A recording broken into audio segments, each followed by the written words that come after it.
What's up, Facebook? John Steele here with Steele San Diego Homes, coming to you live for another episode of Get Real with Real Estate. I think this is episode 7.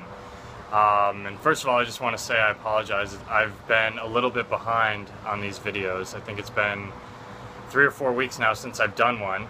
But I'm committed to diving back into these and getting you guys some regular videos. So, getting to it, this episode is going to be about inspection contingencies. And I'm going to kind of touch on what exactly those are and how you can use them in an aggressive market to your advantage. So, inspection contingencies, when you're buying a home, if you're a traditional home buyer, you obviously want the chance to inspect the home. Look at everything that you can find, from your home inspection with your home inspector, like them getting under the house, on the roof, diving into all the nitty-gritty, to also knowing like the zoning, what you can build on the property, what you can't build on the property, if there's any, like if it's in a flight path, for instance, if you're near train tracks and you expect to hear trains every few hours or whatever. Basically, you want an opportunity to do all your research and find out everything that you can about the property. And to do that, you have what's called your inspection contingency period. So that's your length of time that you have as a buyer to conduct all of your investigations. So here in California, the standard is 17 days for an inspection contingency. Now this can change. You can come in with a shorter period of time if you want to make your offer more aggressive. I touched on that a little bit in one of our previous videos. Or you can lengthen it if you feel like you need more time. But just to go with the standard, it's 17 days. And like I mentioned before, that's your period to do all your investigations. So let's say that you're a buyer and you did your home inspector, and the home inspector calls out like, hey, this roof is pretty bad. You want to get it checked out by a roofing specialist, or there's some cracking in the foundation. You might want to get that checked out by a structural guy or an engineer.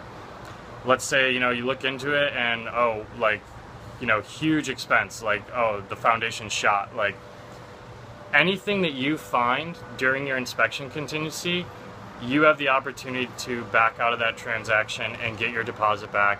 The only thing that you really lose is time and energy, because you will get your full deposit back as long as you back out within that contingency period.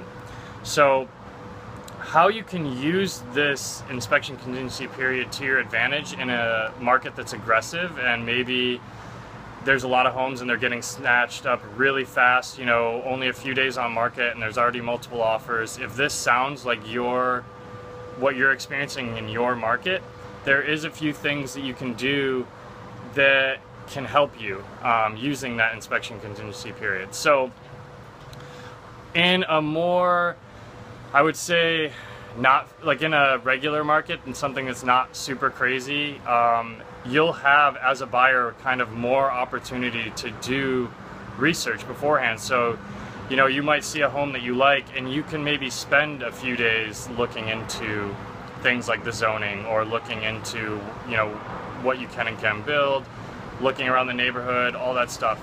If you're in a super aggressive market where homes are flying off the shelf, you might not have that opportunity. So where we find a lot of buyers sometimes get caught up in this mindset where they feel like they need to know all the answers before they write an offer.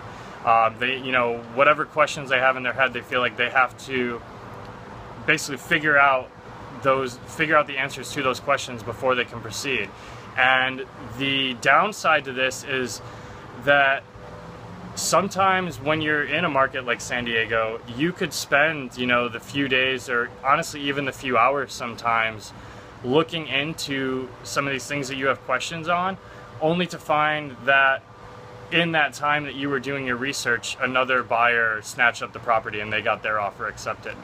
So what we really encourage buyers to do is, if you come across a property that you love and you feel like it could be a good fit for you, you may not know all the answers to everything that you want to know right away, but if you think that, from first glance, like, hey, this could be the right home for us, this could be a good fit, we always encourage our clients, hey, let's submit an offer.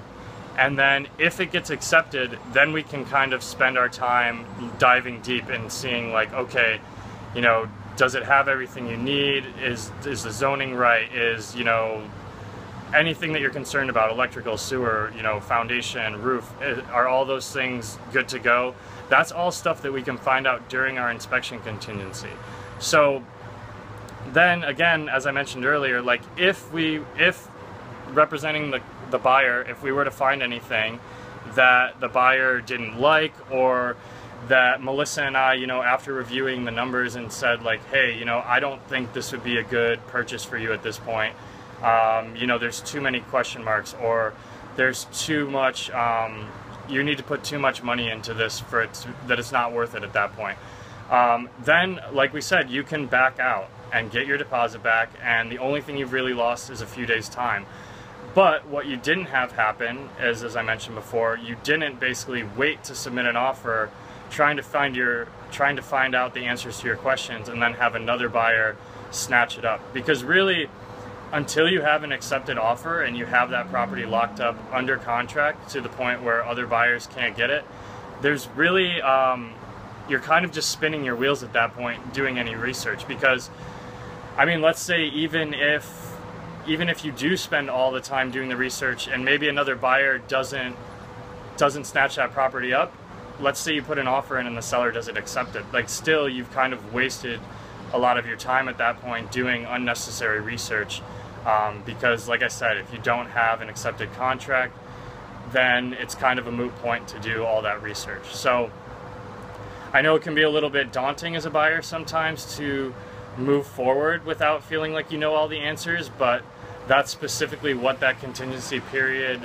is designed for, is for you to have the opportunity to do your research, to know what you're getting into before you purchase a home. So use that period to your advantage, and you know, get the property under contract, then do your due diligence. And you know, if you have a great real estate agent that you're working with, they should be able to guide you no problem through that period. And if you have any questions, or if you need any help with anything, feel free to reach out to us as well. We're always here and happy to help.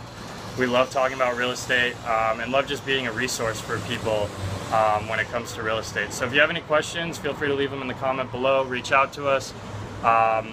John and Melissa Steele, San Diego Homes.